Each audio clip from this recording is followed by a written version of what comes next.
The following is an Encore presentation of Everything Everywhere Daily. One of the most powerful forces in economics and finance is compound interest. Not everyone understands compound interest, even though they may reap its benefits or suffer its consequences. Compounding has the potential to build fortunes and wreck empires. The effects of compounding are also not limited to interest payments. It can apply to a great many things in and out of the financial world. Learn more about compound interest, how it works, and its awesome potential on this episode of Everything Everywhere Daily.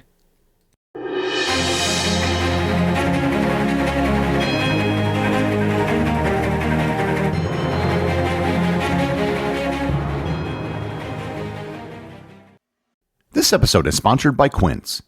The holiday season is upon us, and that means buying gifts for friends and family. So why not get something that's top tier but affordable?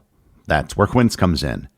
Quince has great items like $50 Mongolian cashmere sweaters that feel like an everyday luxury and wool coats that are equal parts stylish and durable. And you'll pay a fraction of what you would from other retailers, and their prices are literally listed on the Quince website. I just got an Australian merino wool sweater that looks great and cost only half of what it would have if I had bought it somewhere else. By partnering directly with ethical factories and top artisans, Quince cuts out the middleman to deliver premium quality at half the cost of similar brands and often even bigger discounts. Give and get timeless quality staples that last this season with Quince. Go to quince.com/daily for free shipping on your order and 365-day returns. Now available in Canada too. That's QUINCE.com/daily. Free shipping and 365-day returns. Quince.com/daily. This episode is sponsored by Mint Mobile. The reality is that smartphones and their associated mobile plans have become an indispensable part of the modern world. You almost can't get by without one. So if you have to have a monthly plan, why spend any more than you need to? That's why I recommend Mint Mobile. All their plans come with high-speed data and unlimited talk and text delivered on the nation's largest 5G network. You can use your current phone number, and keep all of your current contacts. Nothing has to change except the amount you pay. At Mint Mobile, their favorite word is no. No contracts, no monthly bills, no overages, no hidden fees, and no BS. Ready to say yes to saying no? Make the switch at mintmobile.com/EED. That's mintmobile.com/EED. Upfront payment of $45 required, equivalent to $15 a month. Limited time new customer offer for first 3 months only. Speeds may slow above 35 gigabits on unlimited plan. Taxes and fees extra. See Mint Mobile for details.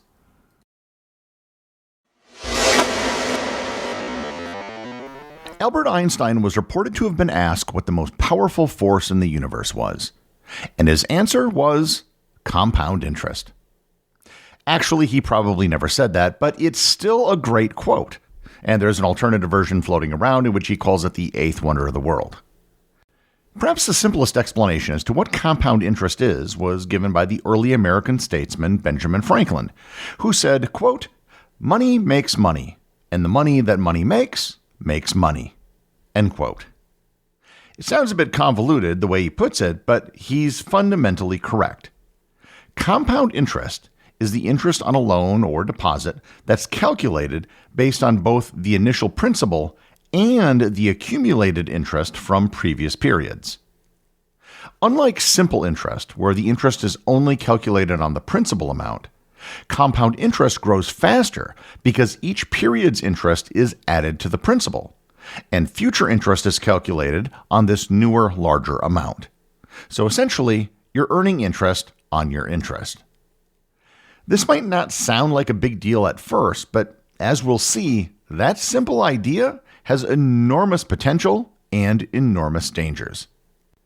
There's a formula you can find for compound interest that I'm not going to explain in detail here, simply because equations, like children, are better seen and not heard. Suffice it to say, there are several variables that go into calculating compound interest: the interest rate, the compounding frequency, the principal amount, and time. I'll illustrate the concept using a very simple example. Let's say you have $100 in a savings account that earns 5% per year in interest. And just to make the math easy, let's assume that the interest is calculated once per year. At the end of the first year, you will make $5 on your initial principal of $100. If you're compounding, then you take that $5 you made in interest and put that into the savings account. So in year 2, you now make 5% on $105, not $100.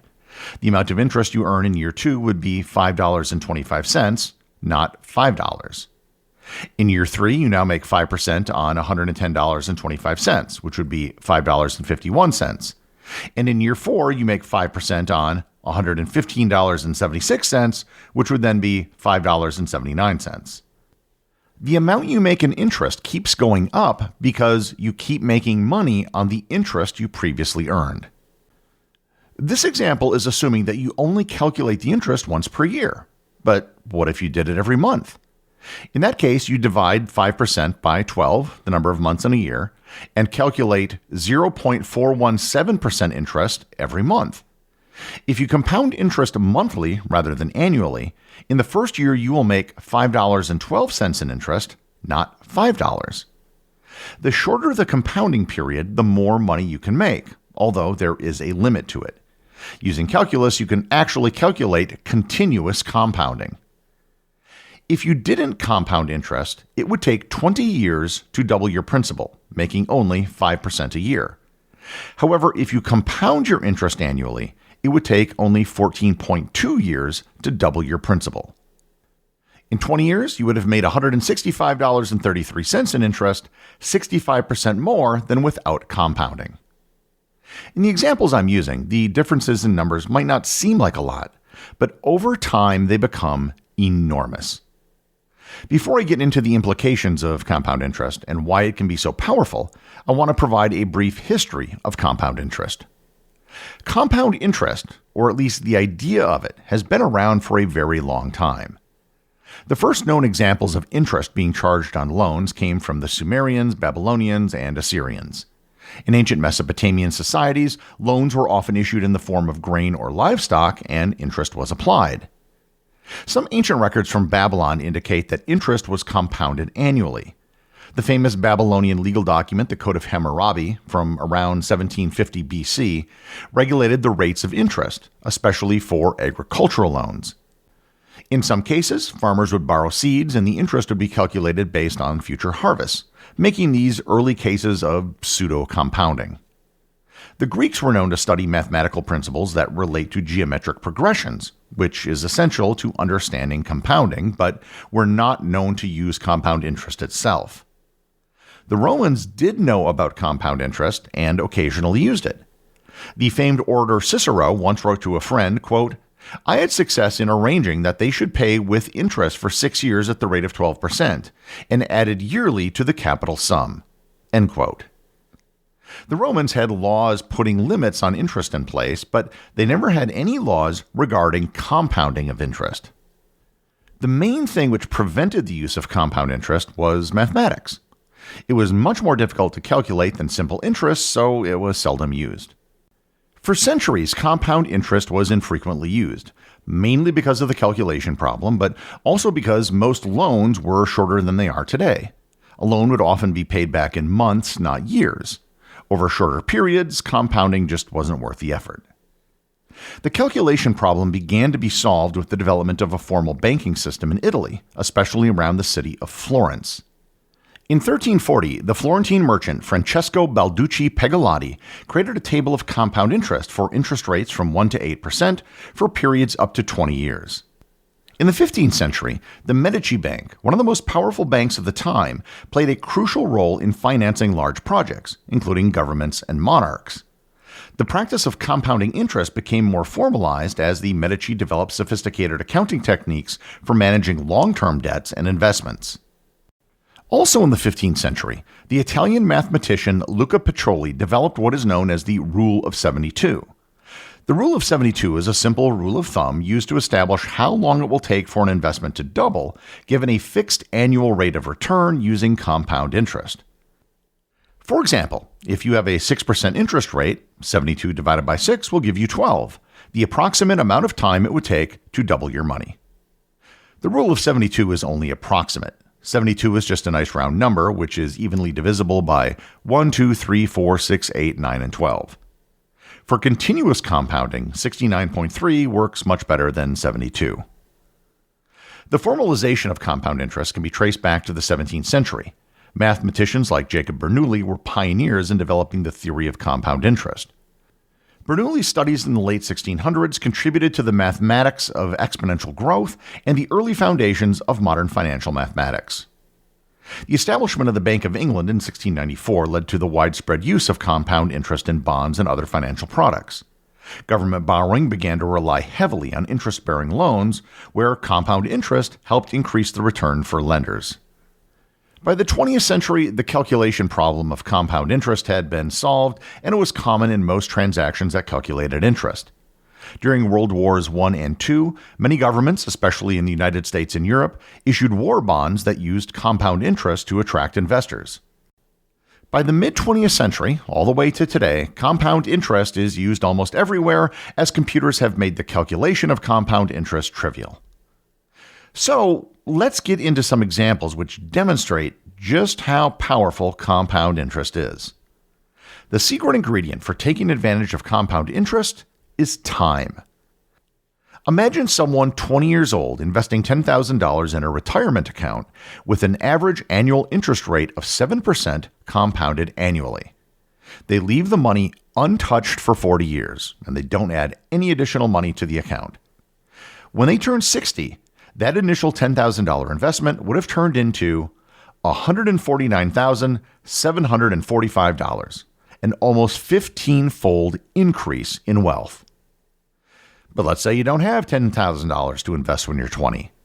Instead, let's assume that you have $200 and you just add $200 a month to an account accruing interest at 6%, compounded annually over 30 years. When you turn 50, you will have $200,896, even though only $72,000 was ever actually deposited. This is why the sooner you start saving, the more money you can make. The money has longer to compound, which makes the end value larger. Given enough time, compound interest can become staggering. Consider for a moment this.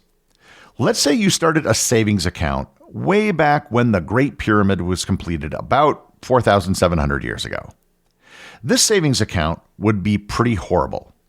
Let's say it only earned 1% interest compounded annually, and the only thing you had to put into the savings account was 1 cent. The question is, how much would 1 penny invested at 1% interest, compounded annually, be worth today, 4,700 years later? Well, it wouldn't be in the millions, or the billions, or even trillions of dollars. The final amount would be $2,443,886,515,503,186.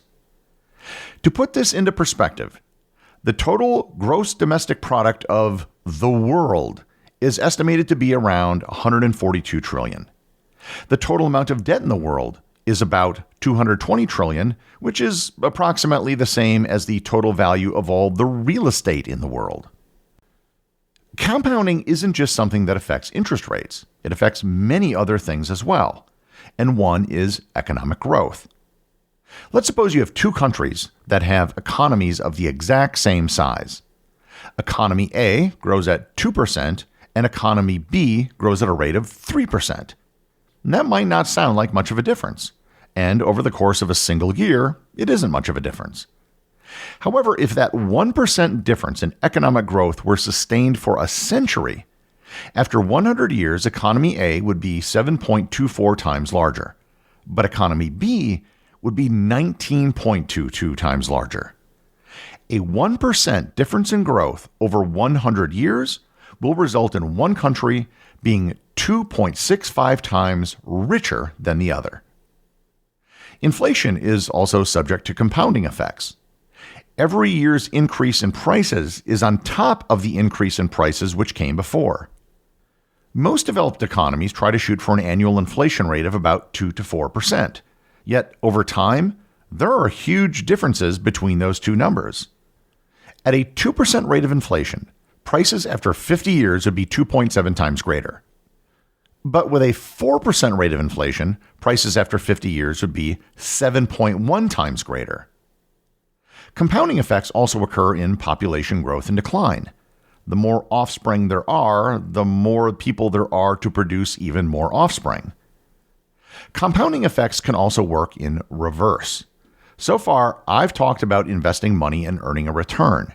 However, if you're in debt, compound interest can work against you, and the results can be devastating. Suppose someone has $5,000 in credit card debt with an annual interest rate of 20%, compounded monthly. And let's assume they don't make any payments for a year.